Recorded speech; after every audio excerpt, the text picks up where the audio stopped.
from the 70s and came into contact with Bollywood in the 1980s, I thought you just found them on videotape, and what you did was you went to your local video store and your music store and you hired the Bollywood films you wanted, and along with that you also hired the Ferguson VHS top loader, the classic VCR of the time, and that all came together as a package back in those days because you didn't own your own video recorder. So it came as a revelation to me when I found out that there were cinemas dedicated to playing Bollywood films as early as the 60s. Because we were growing up and that wasn't the case. Things had changed so dramatically in that time. The democratization of technology, video had come in, of course, and all that. So they went on to, this is a more accurate frame of what they did, always say, went on to become a leading influence on the Asian music scene, importing, promoting and producing music from the Indian subcontinent, as well as nurturing talent among the Asian diaspora's youth. Okay? And this is what I mean about providing that cultural opportunity. You know, not just the genre, the forms and ways of access, but also creating, you know, the conditions and circumstances where young people start to participate in that kind of way.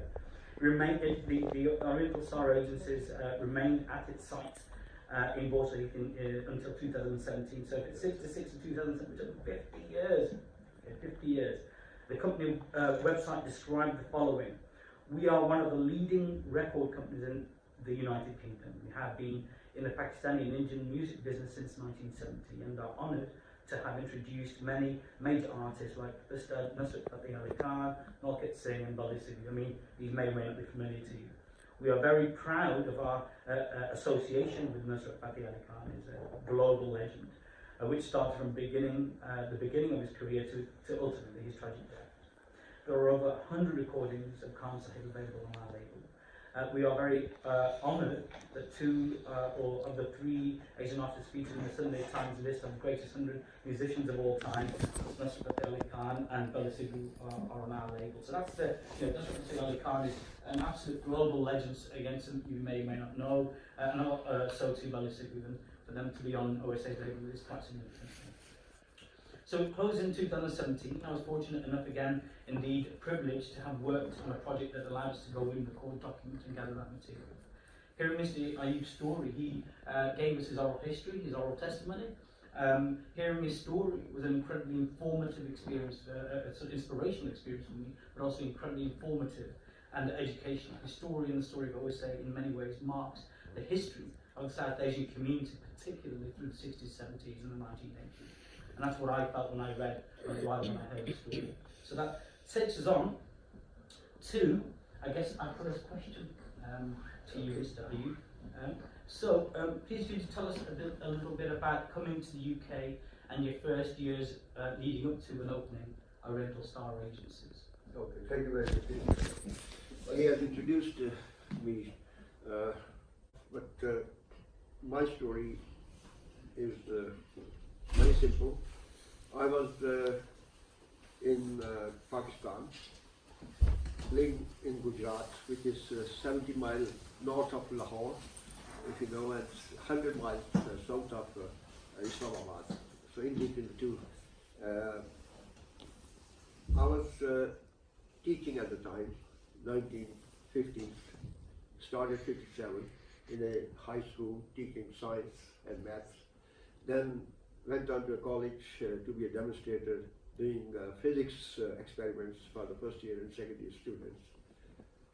1961, a friend of mine asked me to come to England and do job and further studies because there are opportunities in this country. So I thought it's very good. I had to leave my relatives, my home, land, and my job, which was a career, very, very nice career, because very cozy as a teacher. I used to work only 3 or 4 hours a day, and I had a lot of leisure time playing badminton, going around and doing all sorts of things. But he persuaded me to come here. So on 7th of December 1961, I flew from Karachi on PIA and landed in London at 9 o'clock in the night. And I was told that due to fog at Birmingham Airport, the plane has been cancelled to Birmingham. So I didn't know anybody in London, no friends, no idea where to go. And there were other passengers coming to Birmingham as well, whose flights were cancelled. And then they came to me and we were talking about it, that we don't want to stay overnight.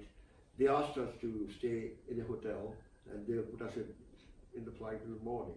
But I thought, we don't want to stay here. We want to get to Birmingham. Our friends, they were waiting at Birmingham. They were told that flight had been cancelled. They went home. So I went to the reception and the qualifications especially was not recognized. My degree was not recognized in this country. I couldn't find a job in any office or any good place. Ultimately, I remained unemployed for about 6 weeks, getting unemployment benefit at that time, used to get straight away.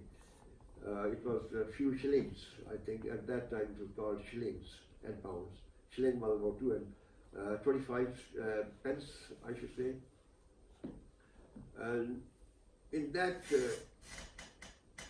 few shillings, we used to buy our stuff, maintain ourselves, and I used to save some money as well. So that was amazing at that time. It was so cheap. I tried to find.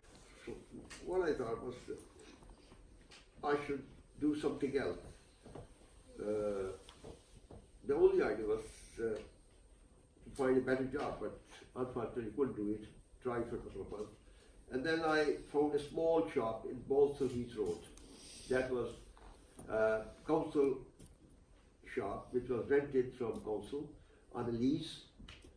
I knew this was due for demolition in a few years' time, but I took my risk. Started that shop with a very small capital. The business was electronics. I used to go and buy from London, bring them here, sell them, and then recycle them. So that way we started growing in business. And the other travel business and personal sports are doing very well. There was a cinema next to us on Balsall Heath Road called Luxor Cinema.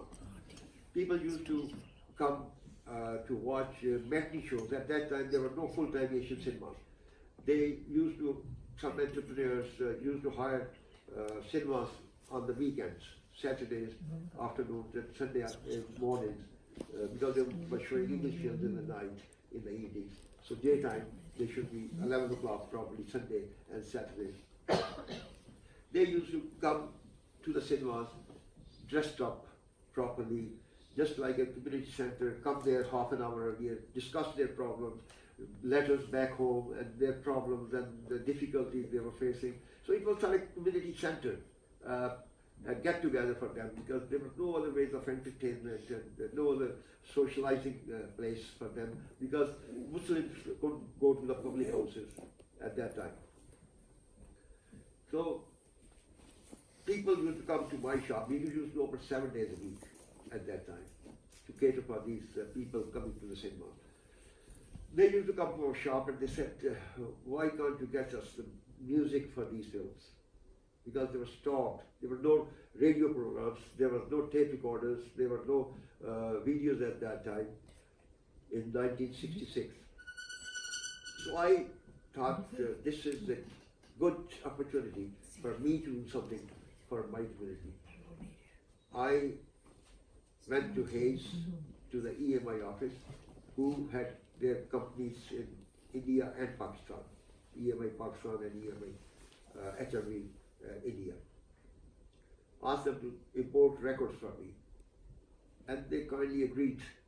So the first shipment, which came on a ship, took about 6 to 7 weeks to arrive. And as soon as it landed in the shop, it went out straight away like hot cakes, because everybody wanted to listen to their music. Started importing more music, and ultimately we became the distributors for whole of England for Asian music. There was one shop in HMV at that time, but HMV's Oxford Street, but they were selling those 78 RPM records, if you remember. They were used to play on those gramophones with the HMV logo, where the dog is standing. So that way I started building up my business. In 2 years, business was booming, and we had transistor radios. At that time, the small tape recorder Philips cassette player came on the scene. We started selling those, and Sony transistor radios, which were shortwave built, and then there were National Panasonic cassette radios. They were shortwave radios, and on those radios, people tried to listen to their programs back home. The music, very faint reception on those radios, but we were thrilled to listen to our music. And we used to watch films ourselves every weekend, maybe Friday, Saturday or Sundays. When I went out to buy stuff, my wife used to sit in the shop and help me. So she was very supportive. Nobody else was there at that time. I didn't have my brothers with me. But in 1968, all of a sudden, council decided to demolish that area because they were due for demolition. I was really worried what to do. Supermarkets now, we used to have a small shop there, and we moved there in 1968. But I remember very hard times. We used to walk on foot for miles to apply for jobs, and they used to see the boards, no vacancies at that time. There was a lot of prejudice. Also, there were skinheads used to attack Asians. I remember going to Canal Park. There was a festival, Tulip Festival, every year in May. They used to have a wonderful festival. We used to walk. I lived in Cox Street, and I used to walk from there by 3-4 miles. I remember we were young and we didn't feel very cold because we got used to the weather here. So yes, Stanley. But we used to cook our own food. Houses didn't have any heaters, no central heating, no fans. So we used to lit fire in the fireplace. It took a lot of effort to have those fires because it's very cold at night. We used to cook on a gas stove. I remember burning my pan once because I neglected it, left it on. We used to go to public baths to have wash ourselves once or twice a week. I remember going to baths at Mosley Road. I used to live in Sparkbrook at that time. Every Sunday morning, we used to come there, pay 1 shilling and get the hot and cold water and wash ourselves because there were no baths in the houses and there was no central heating. There were no facilities for hot water. So that's the sort of feelings we had. And the jobs were very scarce, and the people were living bachelor because there were no families around, only hardly few families. And to find a rented place for a bachelor was very difficult at that time. But there were a few Asian houses who started renting those. And I remember living in a house where there were about 5 or 6 bedrooms, and we used to live about 20 people there. There were 2 shifts. I mean, people go to evenings jobs, and some people used to work daytime, so they slept at the weekend. So that was the type of life at that time. Thank you, thank you. Track you played earlier. Yes, please. Dil Apna Preet Prai, you said it was connected to. I remember when I arrived, we used to have a cinema next to our house in Pakistan. And we used to sleep in summer on the rooftop. And then we used to hear music because cinemas didn't have air conditions. They used to open their gates and they were showing films up to 1 o'clock in the night. And we could sleep first, but slowly, gradually we got used to it. And that's the type of music we used to hear, even dialogues of each film, and remember those dialogues as well. And then I came to hear the Indian films were not shown that often there. So we had a craze to see the latest films.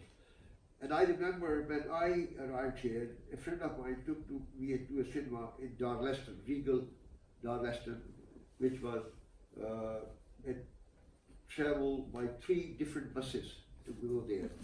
And we saw the film, and it was a beautiful film. The scene you have seen, Dil Apna Preet Prai, and this song always reminds me of the time when we arrived here and when I saw that film. Ajeeb Dastan Hai Ye. And there's a story connected to this. When we arrived back, after a couple of days, there was announcements in the press that there was a guy from Pakistan who had smallpox, who had seen this film at the same time, same show which we saw. And they wanted us to go to the health service and check ourselves if we had been infected. We didn't bother because I had just arrived from Pakistan. At that time, there was a condition that we should get the smallpox injections before coming to England. So I had the certificate, proper, got the injection, so I didn't worry. But there were other friends with me who had seen that film as well. They didn't go to there. So one of our friends told the health people that these people were there. So they were put into quarantine, and I was put in quarantine for 7 days. I couldn't move, couldn't go out. So, this is how I remember this nostalgic memory. Thank you. Marber opened up in the early part of the 1900s, 1913. Different ownerships over the years became. It was called the Borsal Free Picture House initially. It became the Luxor Cinema in the 40s, and then it was taken over by the Asian community and with an Asian cinema at some point, 60s, 70s, 80s, or something around then. So, that leads us on to our next clip. If you can play the next clip, please.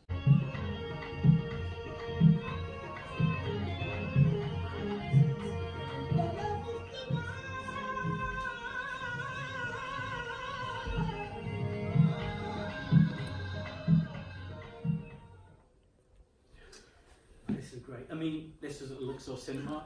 We weren't, I mean, the entire video is 30-40 minutes long, I think, and we weren't able to show you the first part of it, which is also really interesting because you have the camera panning around the building.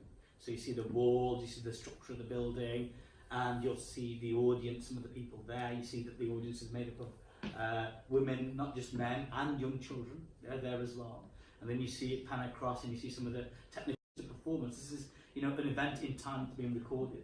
So, Mr. Naik, can you tell us about the event itself and what your memories are, including how you went to organise it and put the day on itself?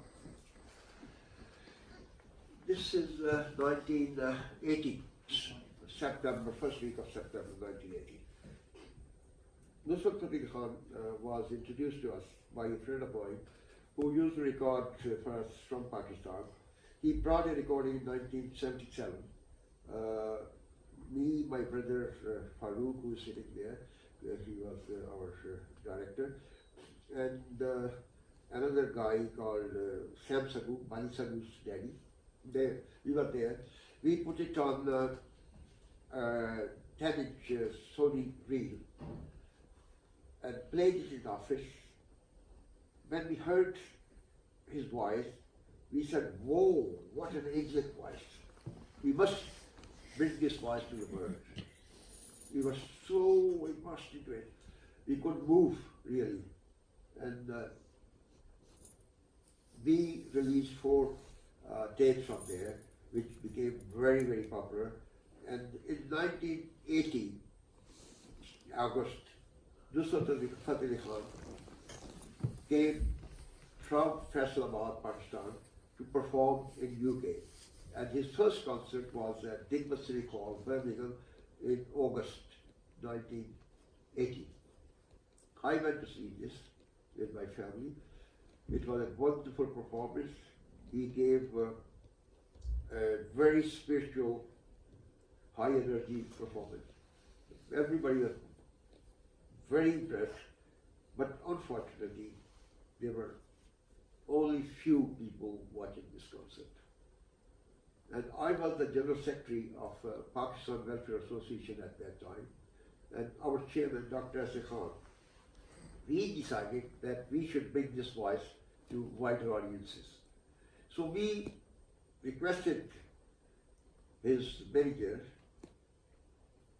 that if he could come back and do another concert for us. And he kindly agreed to do it in first week of September. And we booked this cinema hall because we couldn't get any good venue at that time. And Pakistan Welfare Association had very big membership. So we invited our members, we invited the local MPs as well, councillors and dignitaries. The cinema could hold only 400, but it was packed to the ribs. People were standing in the corridors. There were about nearly 700-800 people. And the performance he gave on that night, we wanted to preserve it for our own personal archives. Because at that time, we didn't hire any professional video cameras. My brother had a Panasonic camcorder at that time, and we thought we should record it.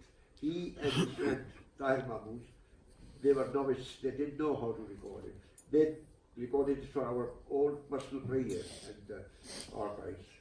But when the performance finished, everybody was so impressed that they wanted it to buy it. So we had to put it on VHS tape at that time. And this has become worldwide sensation. It is not only available on VHS, it was converted to a DVD, very bad quality, very poor recording, but still people loved it. So we have seen it today. Thank you. But the intention was to bring to a wider audience. So in the days when you don't have internet, when you're bringing Fateh Ali Khan to Birmingham, to the Luxor venue, you know, how did you get word out into the community that this event was taking place? Because I told you that we were running the Pakistan Welfare Association, so we had members. So the word got around quickly. Because people knew that this is a very big artist. The word has gone out. That performance was wonderful. So everybody wanted to get in there.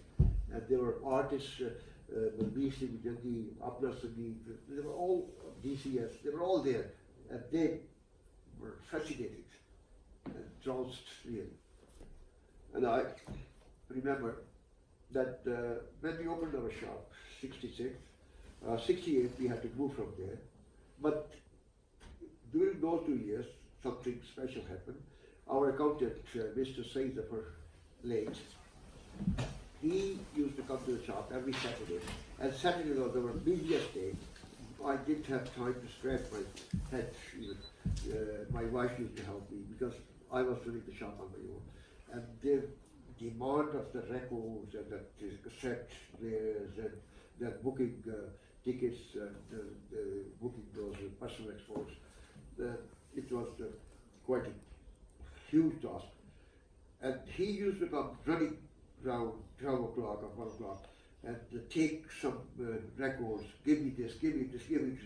I said, what do you want to do? I want to play these for hospital radios. There was a hospital radio network at Boston Cricket Ground at that time. And he used to go there and play music for a couple of hours for the Asian patients in Dundee Road, in Heartlands, and there was the Money Hall Hospital somewhere from Brompton. So all these places, the patients used to listen, and he used to do it voluntarily. So he later on, I don't know how, to do broadcasting. So he said, no, come with me. So I went with him and tried a couple of times and started doing program regularly there. I mean, again, I hadn't heard that part of your story before, but you get a sense of what you're hearing now is the kind of the reading and the making of history, in the sense that it's starting to allow us to see how is the community kind of moving and kind of adjusting, Yes. and making a life and settling and all of that sort of stuff. And that brings us neatly on to the next clip. If we can play the next clip.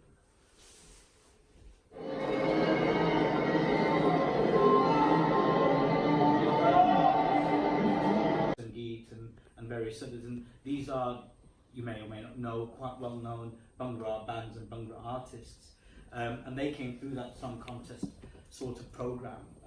So could you tell us a bit about why, and you know, obviously you're seeing again a video here, and that's a documentation of not just a performance but this kind of cultural opportunity that's emerging at the time, at the heart of which OSA and Mr. Ayub are located, making it all happen. So could you tell us about these song contests and why you went about putting these on? Yes, there were only few artists in England at that time when we started our business, 1966. 1969, I was approached by a couple of local groups who were performing in weddings and gurdwaras and functions. They were called the Jenny Group, Balbir Singh and Balbir Singh. Then other was the Nari Sangeet Party. They wanted to do their recordings, and we started recording in 1969. Their first EPs, extended play records, were released. And there were other artists around at that time as well, in the early 70s, who were playing in the various places. So we thought to encourage new talent in this country, we have to do something. So in 1975, we started the National Asian Song Contest.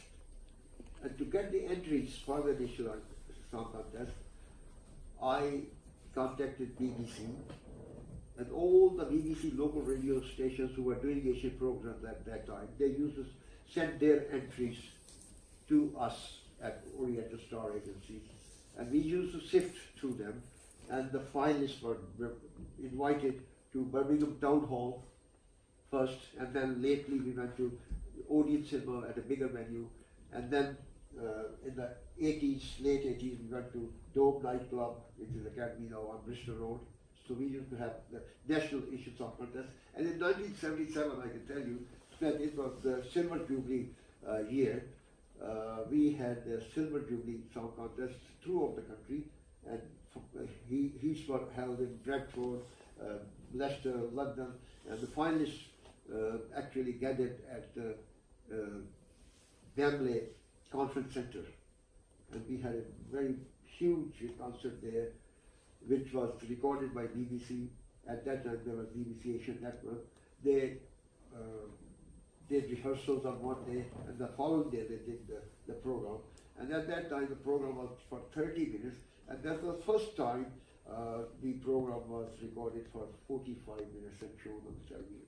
And all those winners were given a chance to perform on local radios and also on the BBC television. First, second, third, they were given an opportunity.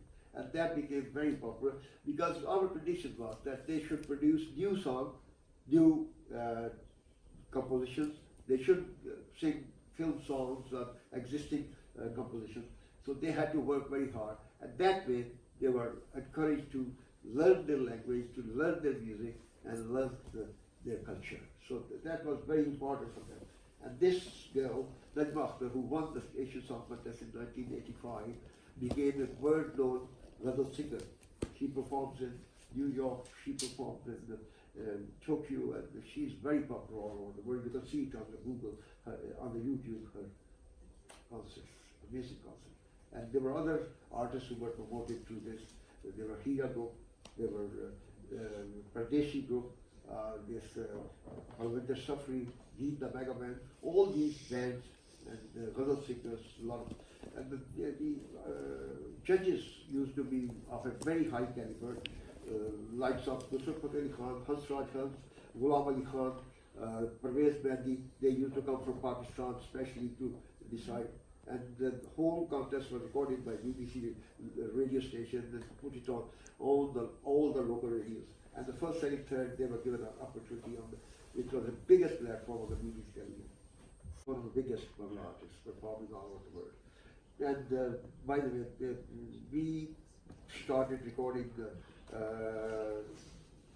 artists, visiting artists as well as the local artists. Visiting artists first we recorded was Alam Lahar, the famous folk singer of Pakistan and India as well. Then Shaukat Ali, we did recording. Then Ghulam Ali Khan, who is the famous ghazal singer, we recorded all his concerts throughout UK, and they were produced on cassettes and then now CDs are available. Then came Ataullah Khan Safavi, who's a big name in Pakistan and all over the world as well in the Asian community.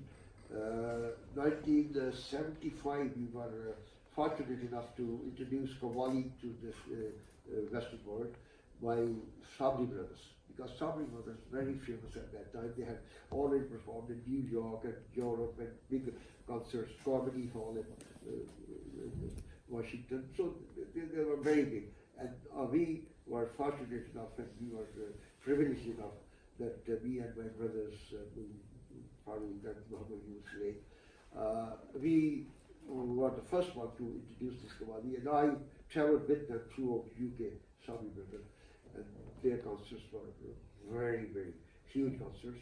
People came to thrones, mesmerized in their mind. Then came 1977, in 1980, Nusrat Fateh Khan, as we mentioned, and he is one of the greatest Sufi singers of our time. We were very honored and fortunate, and we did all his recordings, and I introduced him to the West through Peter Gabriel's company, Real World. He invited us to record there for his film Last Temptation of Christ. There is a track in that film. From there they recorded Nusrat with Western composer Michael Brooks, Canadian. He did a lot of albums which are released in mainstream. Then they did this Massive Attack single, if you remember, Jula Jula La. After that, they used to perform in the women festivals throughout the world. We used to invite them every year almost here for the Asian audience, and then women used to take them in the wider audiences. So that's how they became very well. And then we recorded local artists like Mujangi groups and Nadi group and Desi group, and Bali Sabu we introduced in the Asian market because he was doing remixing in the West Indian tracks and all those tracks on the radio. So I said, why don't you come and do this for us? So he did the first one in Hej Balkit Singh, if you remember, and then he did Star Quality and Essential Bam Bam and sort of. And then we introduced all the Pakistani artists throughout the world. We released their CDs. And we produced music here, we recorded them here. Can we have the last slideshow, please, by the way? The final bit, that's the context of seeing what the place is like. And it's a reminder of what you have, in a sense, until it's gone. So I just thought very quickly that if we show you what it looked like inside when we went in the last few days, after 50 years of OSA, this is what we were coming across within the organisation, the shop, the business.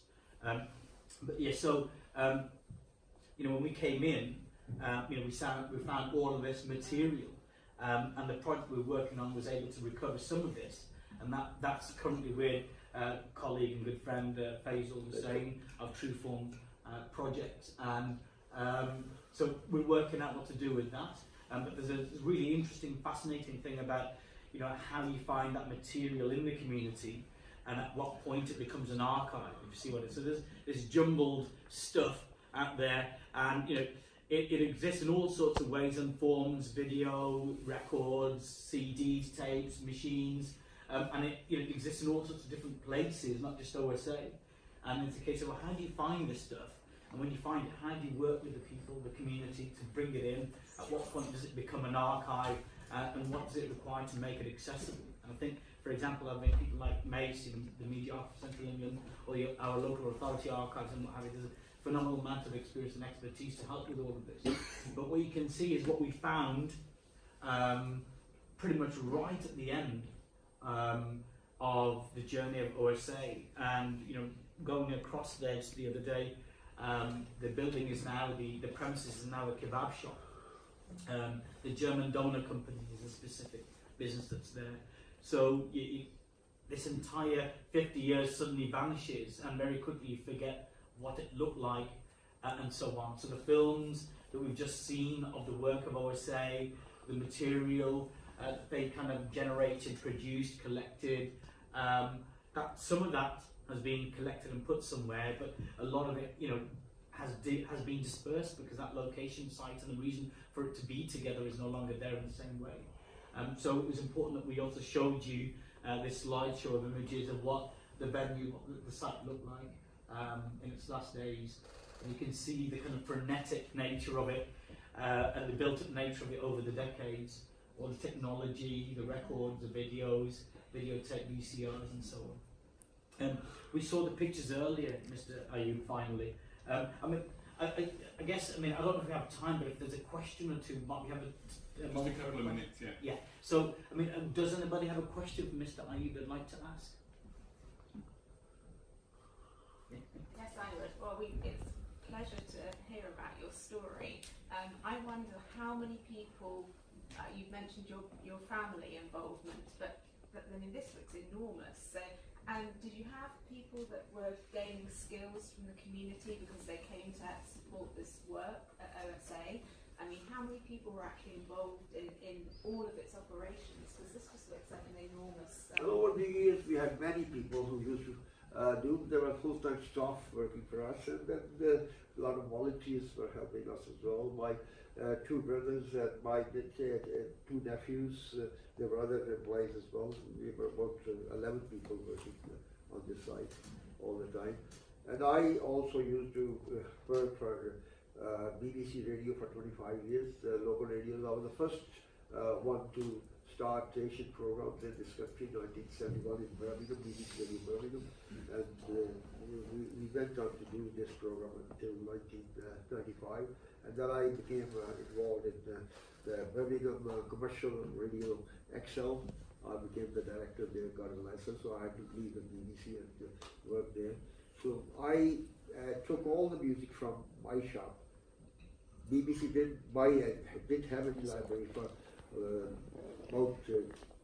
they started buying records in the late 80s and then started building that library. But I used to provide all the music throughout the time. On the song contest as well, I should mention that we used to do it for charitable causes.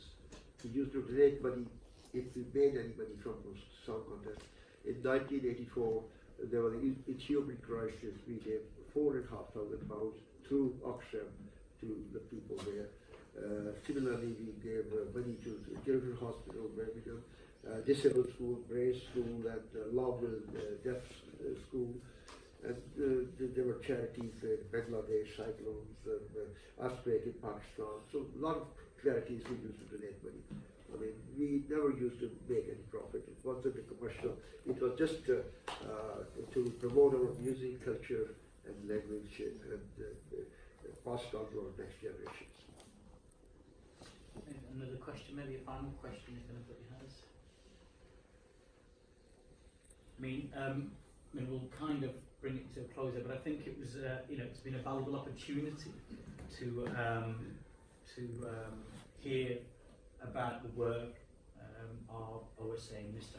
Mohammed Ayub MBE. Having heard again his oral history and having transcribed portions of it, I came to understand how the Oriental Star agencies and how Mr. Ayub and others that were working with him were embedded at the heart of the community, because in the earliest days there wasn't a huge amount that the community members had available to them. Cultural opportunities are few and far between, and you know, setting up OSA and the work of Mr. Aib, you could see how that was central in bringing the community together, to providing those opportunities, meeting the kind of cultural interests and needs of the community and aspirations, and then thinking about how it grew to be an innovator within the field, even if it was rough and ready, because you can see behind the scenes, you know, it was about in those days finding ways to get things done and to move things forward and to serve the community in the best way they could. But I want to thank Mr. Aib. Thank you so much, Mr. Aib.